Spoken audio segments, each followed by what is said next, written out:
آخری بھی بول کر کھانا جاری رکھنے کے لیے کہا گیا ہے. سرا کھانا رکھ کر فاتحہ دلانا، علماء نے کہا کہ یہ بھی شرک ہے. کہ کسی کے نام کا فاتحہ دلانا یا کسی کے نام سے کھانے پر کچھ پڑھ کر پھونکنا، نبی سے کوئی تذکرہ نہیں ملتا. البتہ جب ان کی کتابیں اگر تلاش کی جائیں تو واقعات جو ذکر کرتے ہیں، اللہ کے نبی جا رہے ہیں صحابہ کے ساتھ، فاقہ کشی کا عالم ہے، صحابہ بھوکے پیاسے ہیں، اتنے بھوکے پیاسے کھانے کے لیے کھانا نہیں ہے. کھجور جو مل رہا ہے، صحابہ نے جو دین کی حفاظت کی، پڑھتے ہیں تو رونگٹے جسم پر کھڑے ہو جاتے ہیں. کھانے کے لیے کھانا نہیں ہے، کھجور بھی جو ہے ایک صحابی رکھتے ہیں منہ میں، کچھ دیر رکھ کر اپنے ساتھی کو دیتے ہیں. چبا کر اس کو کھا بھی نہیں رہے کہ میں کھا لوں گا تو دوسرے ساتھی کو نہیں ملے گا. ایسی حالت ہوتی ان کی. پینے کے لیے پانی نہیں ہوتا. اونٹ جب ذبح کیا جاتا اس کے کوہان میں، اونٹ جو ہے اپنے کوہان میں پانی رکھتا ہے، وہاں کا پانی نکال کر شدت پیاس کی وجہ سے صحابہ کرام پی لیا کرتے تھے. تو ایسی حالت میں جب کوئی چیز نہیں میسر آتی، اللہ کے رسول صحابہ سے اعلان کرتے کیا کیا ہے سب کے پاس لے کر آؤ. صحابہ کرام لا کر دسترخوان پر رکھتے تھے. اللہ کے رسول کے بارے میں آتا ہے دعا بالبرکہ، برکت کی دعا نبی کریم صلی اللہ علیہ وسلم کرتے. کیا الفاظ آپ نے پڑھے، کیا دعائیں آپ نے پڑھی، کیا سورتیں آپ نے تلاوت کی، کوئی تذکرہ آپ کو نہیں ملے گا. دعا بالبرکہ، برکت کی دعا نبی نے کی. صحابہ فرماتے ہیں اللہ کے نبی نے کہا لیتے جاؤ. سارے صحابہ لیتے گئے، پھر بھی وہ چیزیں ویسی ہی موجود تھیں. غزوہ خندق کا موقع ہے، صحابہ بھوکے پیاسے ہیں، کھانے کو کھانا نہیں ہے، نوکر نہیں جو ان کا کام انجام دے سکے. صحابی آتے ہیں کہتے ہیں اللہ کے رسول میری اہلیہ نے جو ہے کچھ سالن بنایا ہے، کچھ روٹیاں کچھ ساتھیوں کو لے کر آئے. اللہ کے نبی سارے خندق والوں کو اعلان کر دیتے ہیں، سارے صحابہ جا رہے ہیں. اللہ کے نبی کہتے ہیں کہ میرے آنے سے پہلے اس ہانڈی کو نہ کھولنا. اللہ کے رسول جا کر بیٹھتے ہیں، سب کو ڈال کر دینا شروع کر دیتے ہیں.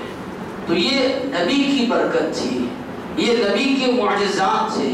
اللہ کے رسول صلی اللہ علیہ وسلم جو ہے ایسی حالت میں اللہ سے دعا کرتے ہیں. ایسے کئی واقعات ملتے ہیں. اس کو لا کر جو ہے فاتحہ میں لوگوں نے جو ہے جوڑ دیا. فاتحہ کیوں دلا رہے ہیں؟ نبی نے فاتحہ دلائی.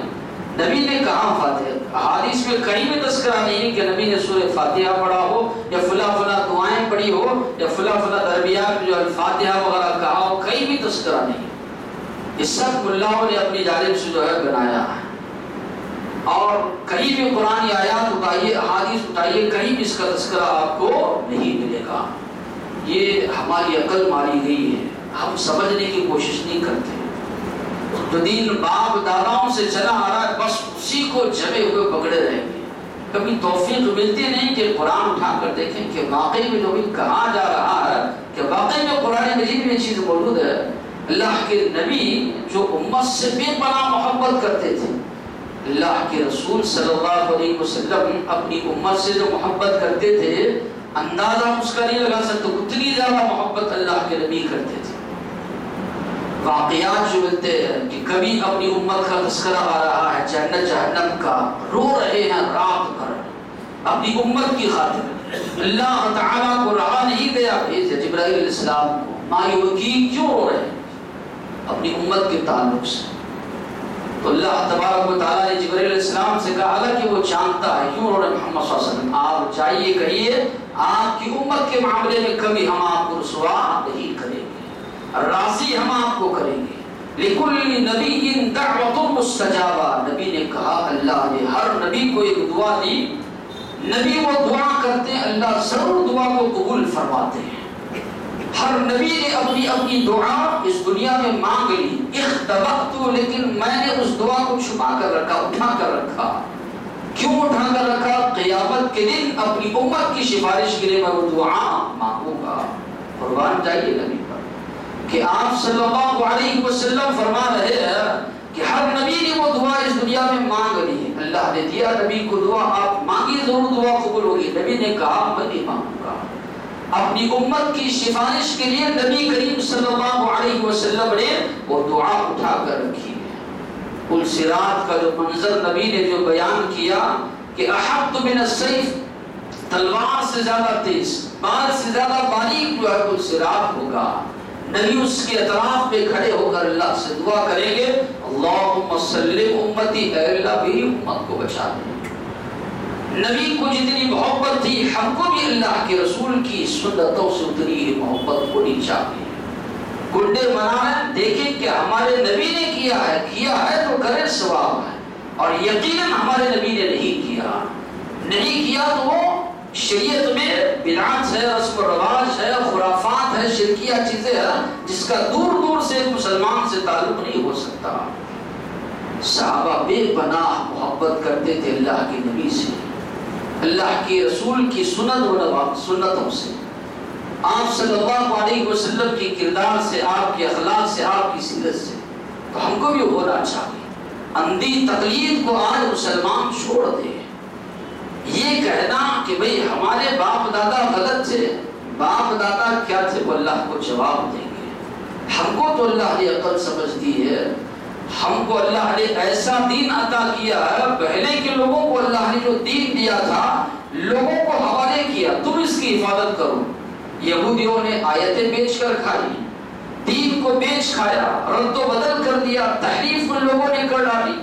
عیسیٰ علیہ السلام اور محمد صلی اللہ علیہ وسلم کے درمیان 600 سال کا زمانہ ہے۔ 600 سال میں انجیل کو تبدیل کر دیا گیا۔ نبی کریم صلی اللہ علیہ وسلم پر جو اللہ نے شریعت نازل کی، اللہ نے فرمایا اِنَّا نَحْنُ نَزَّلْنَا الذِّكْرَ، ہم نے اس ذکر کو قرآن کو نازل کیا ہے، اس کی تشریح قرآن مجید کی تشریح حدیث کو ہم نے نازل کیا ہے۔ وَإِنَّا لَهُ لَحَافِظُونَ، قیامت تک ہم اس کی حفاظت کریں گے۔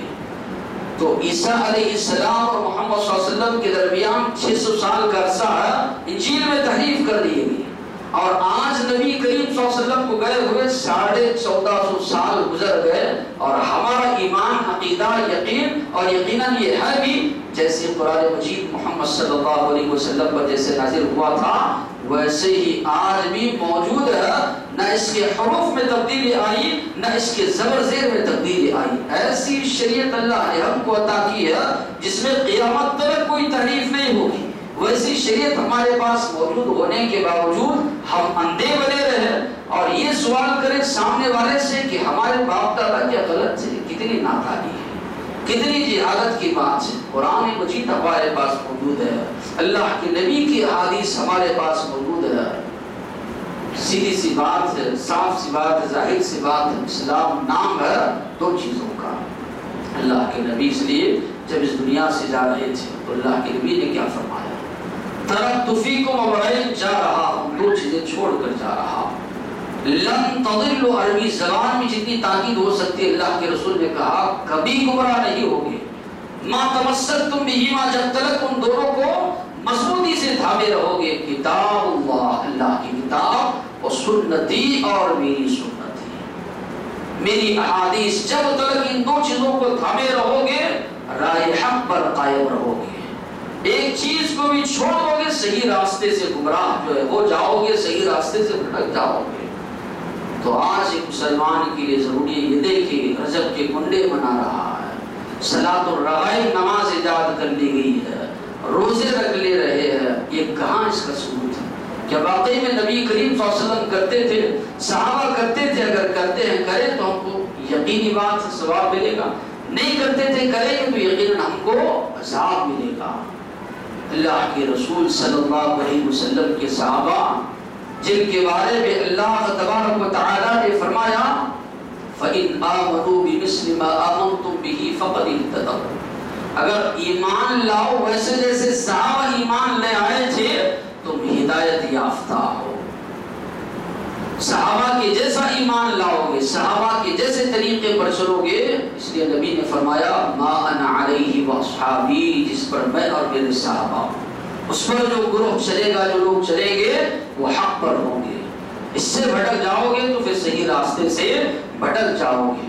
ابوبکر صدیق رضی اللہ عنہ، اللہ کے نبی اپنی زندگی کی آخری ایام میں اسامہ رضی اللہ عنہ کے ذریعے ایک لشکر کو روانہ کر رہے تھے۔ جب اللہ کے رسول کی وفات ہوئی وہ لشکر کو روک دیا گیا کچھ دن کے لیے۔ پھر سب معاملہ جب طے ہوا، ابوبکر صدیق رضی اللہ عنہ کو خلیفۃ المسلمین قرار دیا، ان کو مسلمانوں نے خلیفہ بنایا۔ تو وہ لشکر اسامہ کو روانہ کرنے لگے۔ لوگوں نے کہا دیکھو ہر طرف افراتفری کا ماحول ہے، کہیں جھوٹی نبوت کا دعویٰ کرنے والے ہیں، کہیں زکوٰۃ کا انکار کرنے والے لوگ ہیں، کئی لوگ مرتد ہو جا رہے ہیں۔ ایسے عالم میں اتنی بڑی فوج جو ہے باہر بھیجیں گے تو مسائل کھڑے ہوں گے، مدینہ کی حفاظت مشکل ہو جائے گی۔ ابوبکر صدیق رضی اللہ عنہ نے کہا، ابو قحافہ کے بیٹے نے، ابوبکر صدیق رضی اللہ عنہ کے اندر اتنی طاقت، اتنی سکت نہیں ہے کہ محمد صلی اللہ علیہ وسلم نے اس لشکر کو روانہ کیا تھا اس کو روک سکے۔ اگر مجھے یہ معلوم ہو جائے ابھی کہ یہ لشکر کے جانے کے بعد مدینہ میں جو ہے خون خرابہ ہوگا، لوگ ہم کو شہید کریں گے، ماریں گے، اس کے بعد پرندے ہمارے گوشت کو نوچ نوچ کر کھائیں گے، تب بھی میں اس لشکر کو رکا نہیں سکتا، اس لیے کہ محمد صلی اللہ علیہ وسلم نے اس کو بھیجا ہے، روانہ کیا تھا۔ یہ محبت تھی صحابہ کی، اللہ کے رسول کی حدیث سے، اللہ کے رسول کی سیرت سے کوئی محبت ہونا چاہیے۔ اللہ کے نبی نے کیا ہے پوری دل جمعی کے ساتھ، دلچسپی کے ساتھ اور پورے سکون اطمینان کے ساتھ، پوری محنت اور لگن کے ساتھ آپ کیجئے، آپ کو ثواب ملے گا۔ اللہ کے نبی نے نہیں کیا ہے معاشرے ماحول جدھر بہ رہا ہے ہم بھی بہتے چلے جائیں گے، اللہ کو کیا جواب دیں گے؟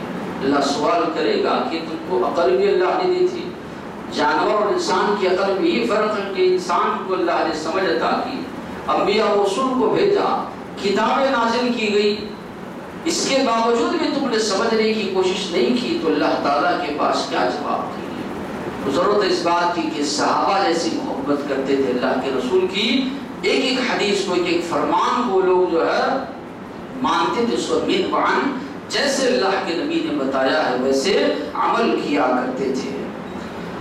اللہ کے رسول صلی اللہ علیہ وسلم جب اس دنیا سے گئے تو آپ صلی اللہ علیہ وسلم نے جو شریعت چھوڑی ہے، جو آپ صلی اللہ علیہ وسلم شریعت چھوڑ کر گئے، اللہ کے نبی نے کہا اس کی رات بھی دن کی طرح روشن، کوئی جھلک مسئلہ نہیں ہے۔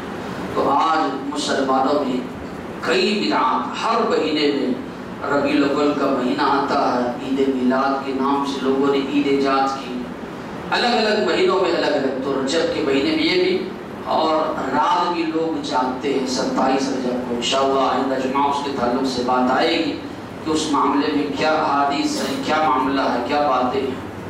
تو یہ جو عام طور پر 22 رجب کو جو خوشی منائی جاتی ہے، تاریخ پر جن لوگوں کی گہری نظر ہے وہ لوگ بتاتے ہیں کہ یہ شیعہ کی سازش ہے، کہ معاویہ رضی اللہ عنہ کی وفات کا دن ہے 22 رجب، تو شیعوں نے پہلے اس چیز کو ایجاد کیا، اور علماء نے لکھا بھی ہے کہ شیعہ کی جو کیلنڈرز وغیرہ ہوتے ہیں کہ لال رنگ اور کالے رنگ کی جو ہے ہوتے ہیں کچھ ایام، تو لال رنگ اگر کسی پر ہے تو وہ خوشی کا دن ہے، کالا رنگ اگر کسی پر ہے تو وہ غم منانے کا دن ہے۔